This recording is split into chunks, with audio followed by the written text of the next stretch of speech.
대사식을 맞이해서 우리가 어떻게 대사식을 준비할지 그런 생각을 하시죠? 네, 하고 계시리라고 생각합니다. 막 가슴이 벌렁벌렁 그렇게 하십니까? 네, 그렇게 하는 게 정상인데 안 된다면은 왜 안 될까 생각을 해보면 좋겠습니다. 대사식이다 하는 말이 좀 어렵죠.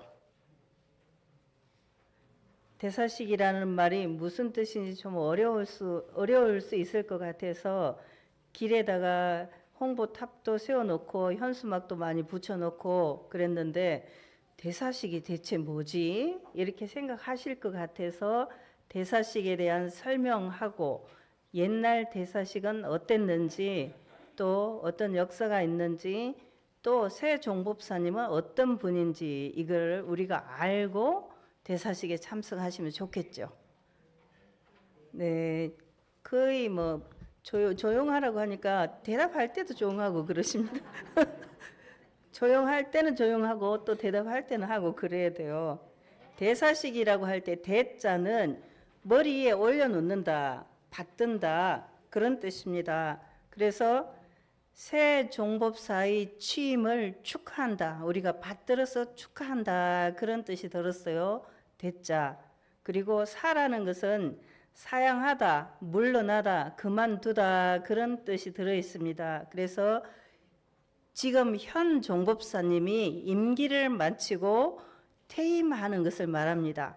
일반적으로 말하자면은 종법사님 이 취임식이다 이렇게 말할 수 있는 거죠. 그런데 그것은 조금 격이 떨어지는 것 같으니까 우리가 존경하는 마음을 담아서 대사식이다 이렇게 말하는 겁니다. 그래서 이 여태에서 주신 전 종법사님께는 존경과 감사의 예를 올리고 새로 법맥을 이어서 종법사 위에 오르시는 새 종법사의 취임을 높이 받들어서 축하드린다 그런 뜻입니다. 엄청 좋은 날이죠. 네, 조금 이제 소리가 나오는데 약해요, 약해.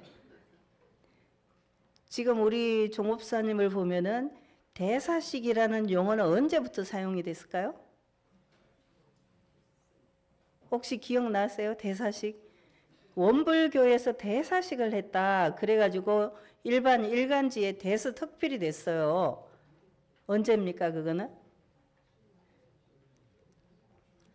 네, 영모전 광장에서 원기 79년 1994년에 대산 상사님께서 상사님으로 물러나시고 좌산 종법사님께서 취임하시는 그때를 처음 대사식이라고 할 수 있습니다.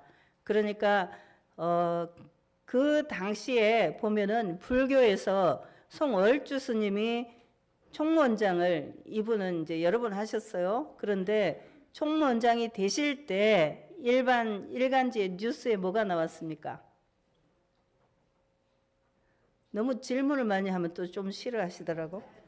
예, 그때 무슨 일간지에 무슨 뉴스가 나왔냐면은 송월주 스님이 총무원장 선거를 앞두고 송월주 스님은 우리 동네 사람이에요. 원래 금산사 이쪽 분이시니까 이제 삼선을 저지하기 위해서 유혈 난투극이 일어났다. 이래가지고 신문에 대서특필이 됐어요.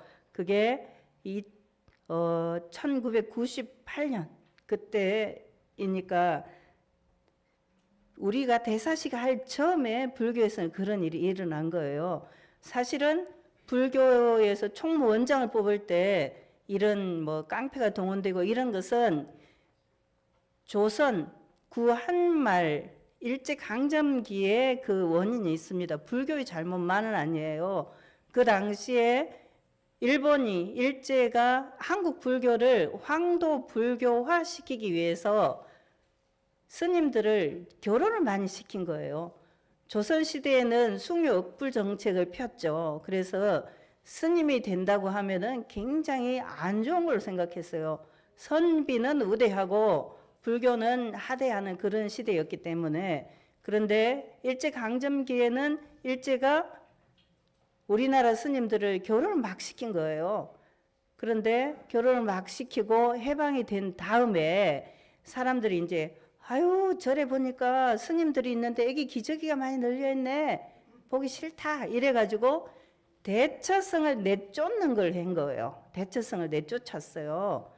그러니까 이제 아니 내가 장가 가고 싶어서 갔나? 시켜가지고 갔지? 이렇게 이제 되면서 이제 좀 안 좋죠. 대처성이 된 분들. 그런데 이제 그분들은 따로 이제 태고종으로 해가지고 종단이 풀되면서 이제 그렇고 그때에 그 내쫓는 일을 하면서 말하자면 대처성들을 내쫓는 때에 깡패가 많이 동원이 된 거예요.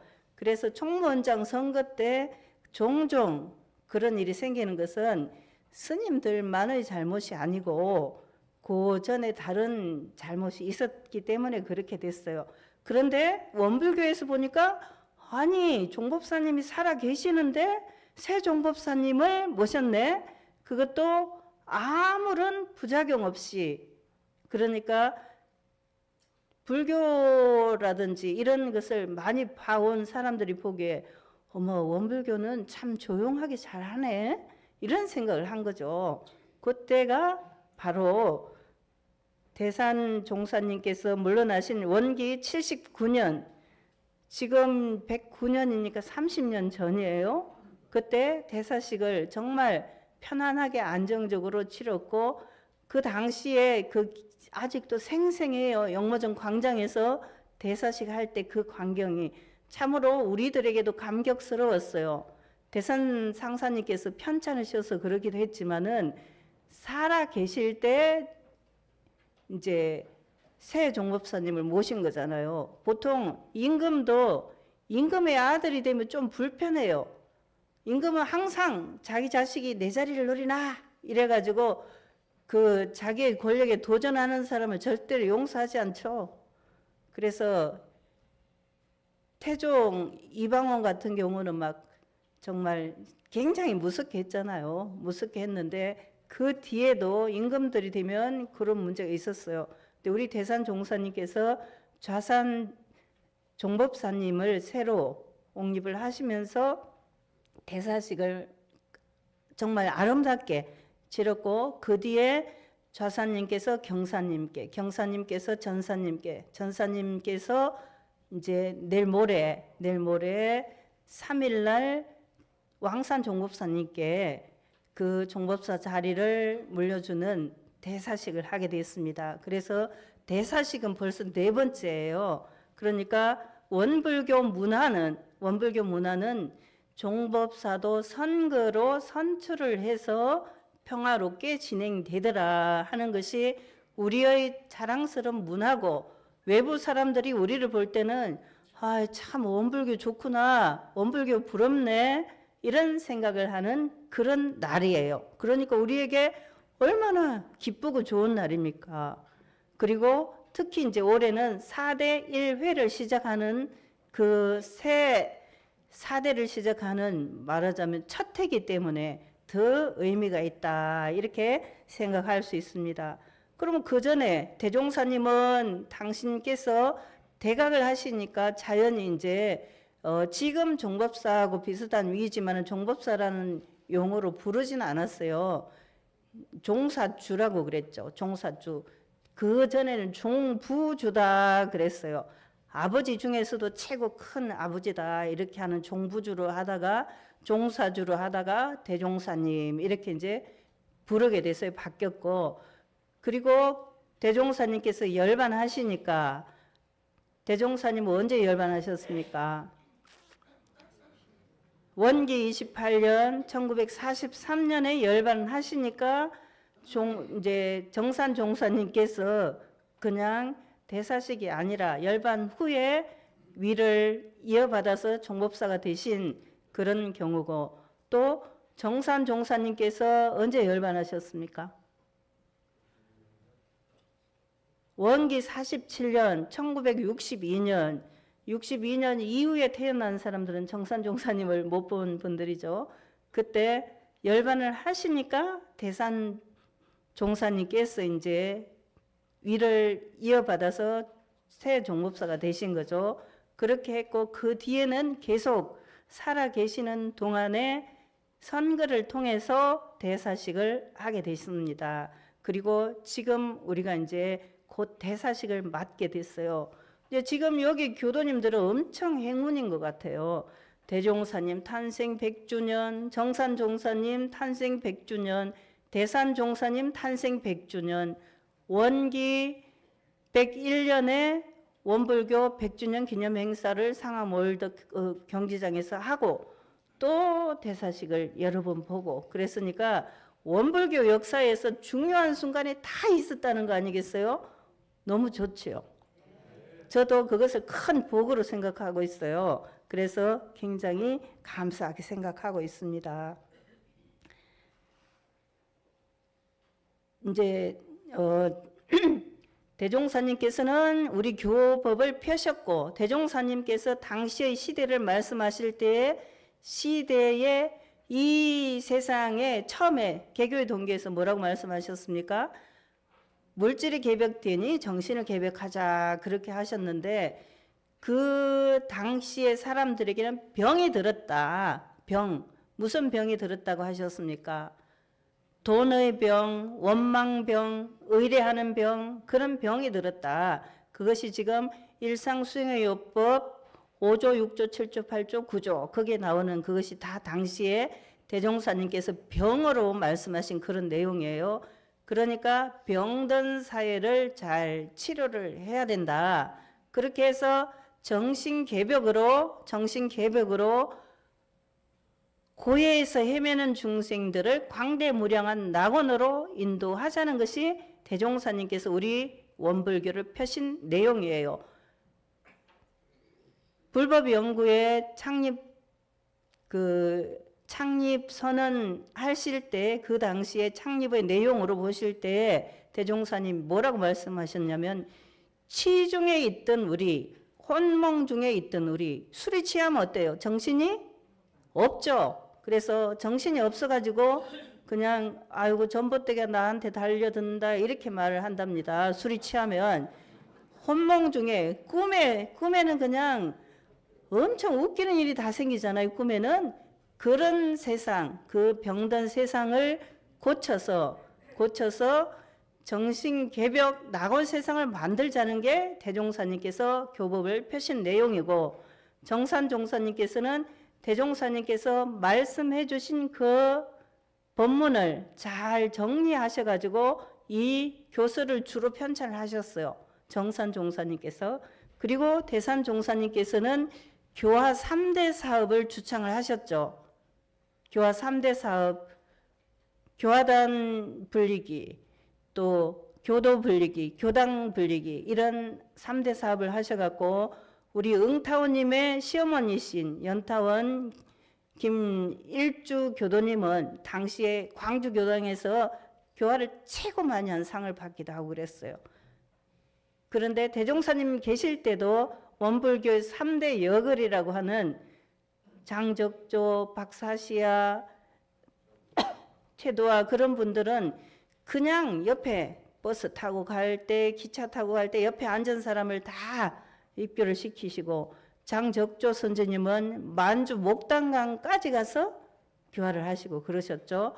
그렇게 교화를 하셨고 정산종사님은 주로 교재 정비하고 교재라고 하는 것은 제도와 조직이고 교재는 이 책, 지금 이제 교서에 포함되어 있는 이 책을 주로 정리를 하셨죠. 그리고 대산종사님은 교화를 열심히 하시고 그렇게 해서 교당이 많이 불어났는데 그때가 우리나라가 이제 대산종사님이 계실 때가 1962년부터니까 우리나라가 새마을 운동이라든지 그런 경제개발 5개년 계획 그런 걸 해갖고 우리나라 사람들도 농촌 사회에서 도시로 이농 현상이 많이 생기고 큰 변화가 일었던 거죠.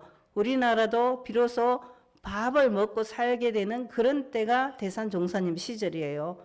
그런데 이제 대산종사님이 돌아가실 그 무렵, 그러니까 좌사님이 위를 받으실 원기 79년 1994년 이때는 88 올림픽이 막 지나고 여러 가지로 좀 좋아지기는 했지만은 우리 교단은 농촌 사회에서 도시화로 되면서 우리는 약간 농업 사회에 길들여져 있던 점이 있었어요. 그래서 조금 교화가 주춤하기 시작했고 지금도 조금 주춤한 그런 상황에 있는데 대종사님께서 뭐라고 하셨냐면은 언제가 제일 어둡다 하셨냐면 여명이 가장 어둡나니라 그러셨어요. 교통사고가 언제 많이 나냐면 캄캄한 밤중이 아니라 새벽에 동이 트올 때 그 무렵이 가장 어둡다고 합니다. 그러니까 여명이 트올 때가 가장 어두운데 어려운 때가 있는 것은 아마 지금이 그때가 아닌가 저는 그리 생각을 해보고 왕사님을 새 종법사로 모신 교단 4대에는 밝은 햇빛이 비치지 않을까 이렇게 생각이 듭니다. 아마 우리 교도님들도 그런 생각을 하실 텐데 그래서 왕산 새 종법사님은 마음을 하나로 세상을 은혜로 이런 취임 법문을 하셨어요. 마음을 하나로 세상을 은혜로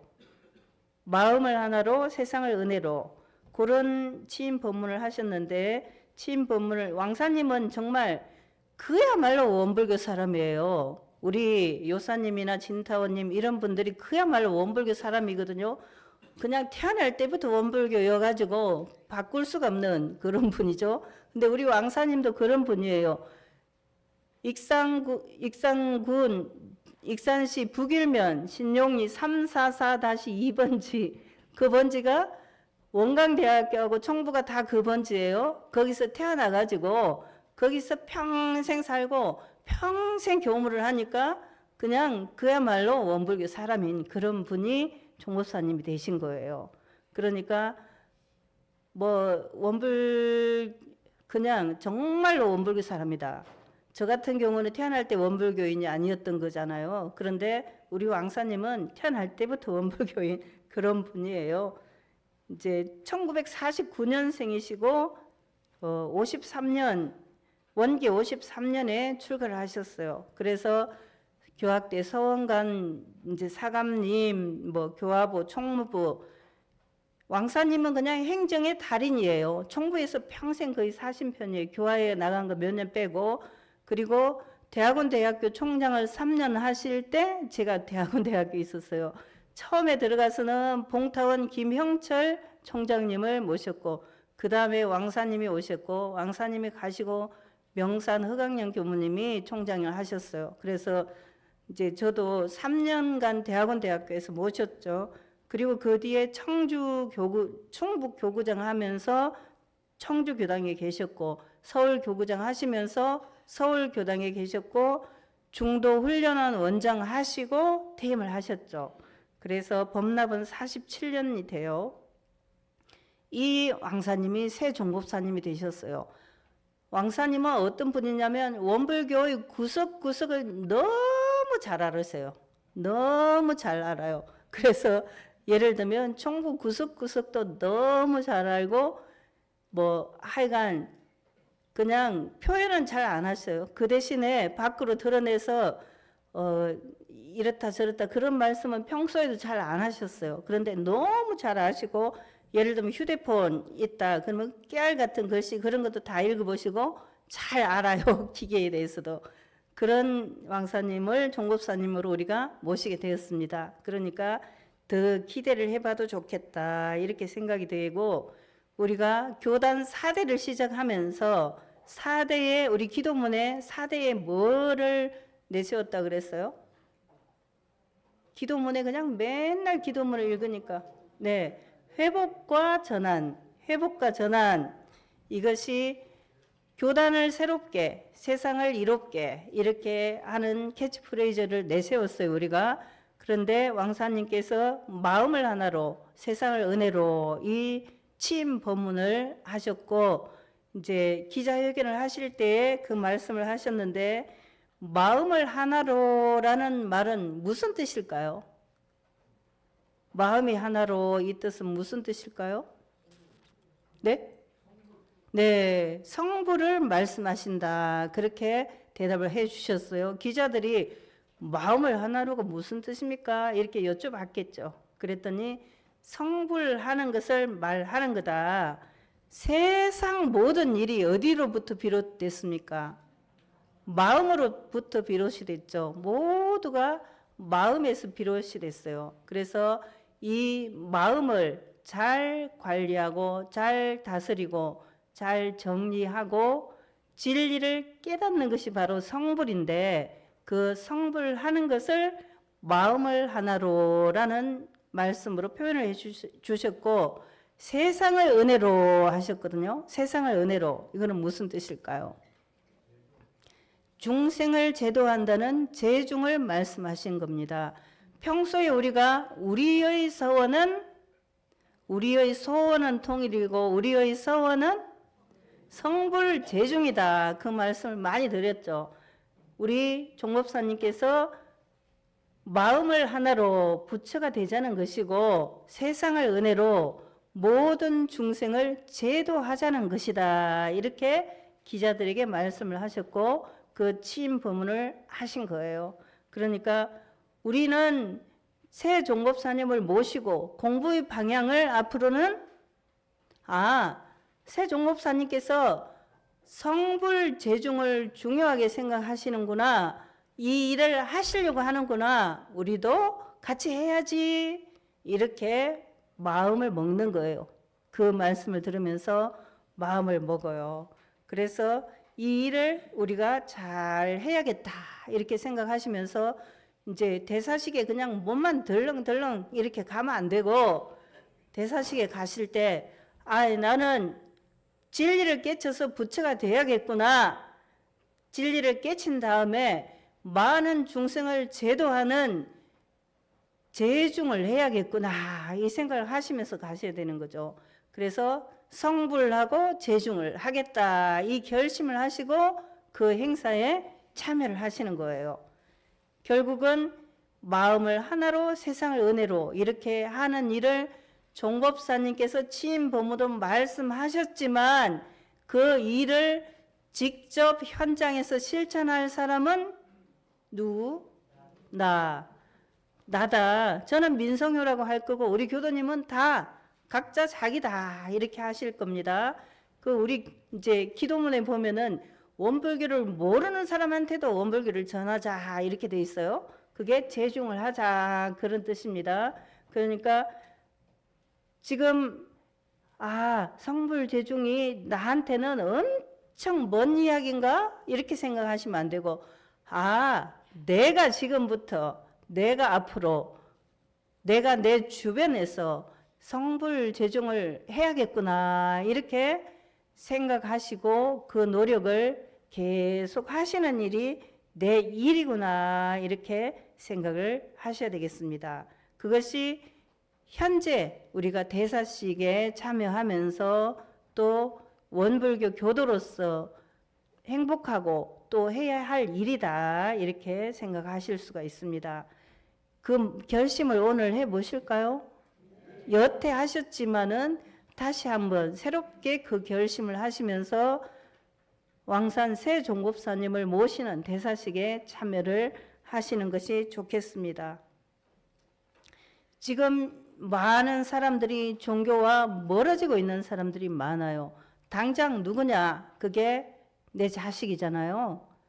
우리 자식이 나는 내 마음은 아이고 너도 같이 다니자 이렇게 100번도 더 말했건만 말을 잘 안 들어요. 잘 안 들어. 그것은 무엇 때문일까? 먼 데 있는 사람도 아니고 나랑 같이 사는 사람, 나하고 자주 보는 사람, 내가 제일 아끼는 사람, 이 사람을 구원 안 하고 누구를 구원하겠어요? 그게 제일 중요해요. 원사님 안 그래요? 네, 그러면 그 사람들을 어떻게 해야 되겠어요?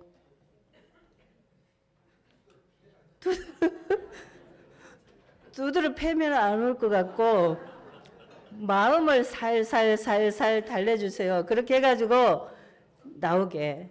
그러니까 꼭 이리교당에 안 나와도 돼요. 그 사는 가까운데 잘 다녀라. 정말 앞으로 살려면은 마음 공부 안 하면 못 산다. 그거를 잘 알려주셔야죠. 그리고 너 교당에 안 다니고 마음 공부 안 하면 아무것도 없다. 이게 제일 중요한 거예요. 어제 어떤 교도님이 그러시더라고요. 맨날 밥을 해준데 달라 그래서 그냥 내쫓아 버렸대요. 밥 해주기도 귀찮잖아요, 좀. 그래서 그 아들을 내쫓아 버렸답니다. 그런데 밥 해주면서 내쫓기 전에 빨리 교당에 나오게 하고 내쫓아야지. 내쫓고 나서 오라고 하면 안 나올 수도 있으니까 좀 다시 생각을 해보셔야 될 것 같아요. 제일 가까운 내 가족에게 꼭 재중의 노력을 하시기를 부탁드리고, 그 내 가족보다 더 가까운 것이 누굽니까? 나 자신이잖아요. 나 자신. 이 나 자신이 부처가 되게 하는 노력, 그거는 내 자식도 못 해주고 내 남편, 내 아내 아무도 못 해줘요. 나만 할 수 있는 거잖아요. 그것을 마음을 새롭게, 내가 진리를 깨쳐서 부처가 돼야 되겠구나. 세상을 은혜롭게 가장 가까운 인연부터 제도를 해야겠구나. 이렇게 생각하시면서 성불 재중의 서원을 다시 한번 살리는 그런 기회로 삼으면 좋겠습니다. 이 대사식이 그렇게 해야 나에게도 은혜가 될 것이죠. 이따가 이제 끝나고 나서 항단장님들이 다 모여가지고 대사식에 관해서 안내를 할 거예요. 우리는 익산에 있기 때문에 얼마나 좋아요. 먼 데 있는 데는 토요일부터 온다더라고요. 토요일 와서 여기서 하루를 묵고 대사식에 참석을 하신대요. 그리고 버스를 빌려가지고 아침부터 막 새벽에 나와갖고 와야 하잖아요. 우리는 너무 복을 받았어요. 옛날 대종사님께서 민자연아 구타원님의 어머니시죠. 구타원님이 야야 우리 외가도 민씨다 막 그러셨어요. 저보고 반갑다고. 그 어른이 대종사님이 남기신 밥을 드시기를 좋아하셨대요. 우리가 남이 먹다가 남긴 거 먹고 싶어요? 별로 안 먹고 싶죠. 그런데 대종사님께서 남기신 것은 먹고 싶죠. 예, 대종사님 같은 부처님이 남기신 거라면은 조금 침이 묻었다 할지라도 먹고 싶을 것 같아요. 내가 남긴 거를 우리 자식이 먹고 싶어 하나, 그걸 잘 보세요. 제가 나를 어느 정도 좋아하나, 그걸 볼 수 있어요. 대종사님 같은 부처님이 남기신 밥을 먹을 수 있다는 것은 부처님과 인연이 가깝다는 거잖아요. 그 남기신 밥을 먹을 정도로 가깝다는 거예요. 그러니까 얼마나 큰 복이에요. 우리가 익산에 산다는 것은 너무나 큰 복이다, 이렇게 생각돼요. 저도 이제 그 교무 생활이 그렇게 오래 남지는 않았지만 사람들이 딴 데 가라 그러면 안 가고 싶어요. 제가 이리교당에 있으면 괜찮을까요? 아니, 다른 데 가라 그러면 안 가고 싶어요. 그래서 여기 있을 거예요. 이렇게. 왜냐하면은 총부 가까이 사는 게 얼마나 나한테 감사한 일인가, 이렇게 생각돼서 그래요. 그래서 우리 교도님들도 얼마나 나는 좋은가. 나는 저 강원도 고성 같은 데서 안 태어나고 저 아프리카 스와질랜드에서 안 태어나고 여기 태어난 게 너무 고맙다, 이렇게 생각하시면서 기회가 있을 때마다 총부에 가시고, 기회가 있을 때마다 법문을 들으러 가시고, 기회가 있을 때마다 원불교 일을 할 수 있는 그 마음을 꼭 마음을 먹으셔가지고 부처되고 중생 제도하는 성불제중의 큰 원을 꼭 이루시기를 간곡히 부탁드리고 저도 그렇게 노력하겠습니다. 감사합니다.